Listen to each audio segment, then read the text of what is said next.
Hello friends, मैं सोहन कुमार फिर से हाजिर हूँ gulf news and jobs knowledge में। आज मैं लेकर आया हूँ आपके लिए दुबई की कुछ इंटरेस्टिंग चीज़ें, कुछ ऐसी जानकारियाँ जो शायद आपने कभी नहीं सुनी होंगी, नहीं देखी होंगी। तो चलिए देखते हैं। यूएई का सबसे बड़ा शहर जहाँ करीब 200 मुल्कों के लोग रहते हैं। आज से 20 साल पहले इस जगह पे सहरा हुआ करता था, लेकिन 20 सालों में ऐसा क्या हुआ कि 200 मुल्कों के लोग दुबई आकर रहने पर मजबूर हो गए। आज ये दुनिया का तीसरा पसंदीदा शहर बन चुका है। इसका सारा क्रेडिट जाता है एक ऐसे जीनियस इंसान को जिन्होंने दुबई की इकोनॉमी को तेल से निकाल कर एक टूरिज्म बेस इकोनॉमी बना दिया।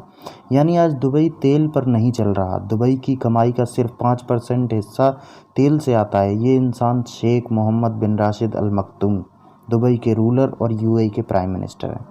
अब शेख मोहम्मद बिन राशिद अल मक्तूम ने ऐसा क्या किया कि 20 साल पहले एक सहरा आज दुनिया के 200 देश के लोगों का घर बन चुका है। दोस्तों, सबसे पहले तो इन्होंने दुबई में ऐसे ऐसे स्ट्रक्चर्स खड़े किए करना शुरू कर दिया जो दुनिया भर से लोगों के तवज्जो का बाइस बन गए और आज भी बन रहे हैं। चाहे वो फिर दुनिया का वाहिद 7 स्टार होटल बुर्ज अल अरब हो, या दुनिया का सबसे बड़ा शॉपिंग मॉल दुबई मॉल हो, चाहे वो दुनिया की सबसे ऊंची 160 मंजिला इमारत बुर्ज खलीफा हो, या फिर man made island Palm Jumeirah हो। यही नहीं, बल्कि दुनिया का सबसे बड़ा फ्लावर गार्डन जिसका नाम दुबई मिरेकल गार्डन है, वो भी यहीं पर है। यहाँ 6 करोड़ फूल मौजूद हैं।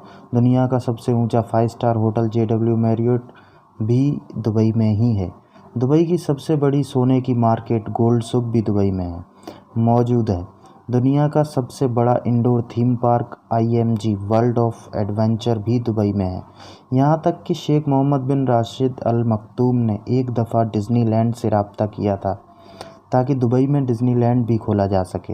हैरानकुन का तौर पर यह डिज्नीलैंड ने दुबई में अपना थीम पार्क खोलने से इनकार कर दिया था, लेकिन शेख मोहम्मद बिन राशिद अल मक्तूम ने डिज्नीलैंड का इंतज़ार ही नहीं किया और दुबई में दुनिया का सबसे बड़ा थीम पार्क खोलने का फ़ैसला लिया, जिसका नाम दुबई लैंड है। ये डिज्नीलैंड से भी 2.5 गुना बड़ा है।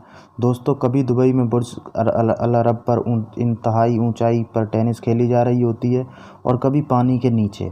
यहाँ सोना निकालने वाली ATM मशीन भी मौजूद है।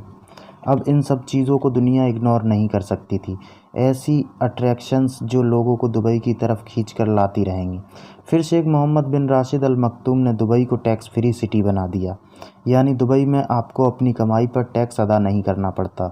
इससे हुआ ये कि दुनिया भर के बिजनेसमैन और नौकरी पेशा लोग दुबई रहने में इंटरेस्टेड होने शुरू हो गए। दोस्तों, शेख मोहम्मद बिन राशिद अल मक्तूम कितनी दूर की सोच रखते हैं, ये आप पाम जुमेरा को देखकर अंदाज़ा लगा सकते हैं। ये आइसलैंड अगर गोल सा आइसलैंड बनता तो यहाँ पर कुछ ही घर समंदर के सामने बन सकते थे। बाकी घर इतने महंगे ना बिकते, लेकिन उन्होंने इस जजीरे को एक पाम ट्री की शक्ल इसलिए दी ताकि हर घर का रुख समंदर की तरफ हो जाए और हर घर इंतहा महंगा कीमत पर दुनिया भर के लोगों को मिले। दुबई में आकर रहने की एक और वजह है क्राइम रेट का बिल्कुल कम होना। दुबई दुनिया के सेफेस्ट कंट्री में से एक है और इसकी एक वजह है यहाँ के सख्त कानून।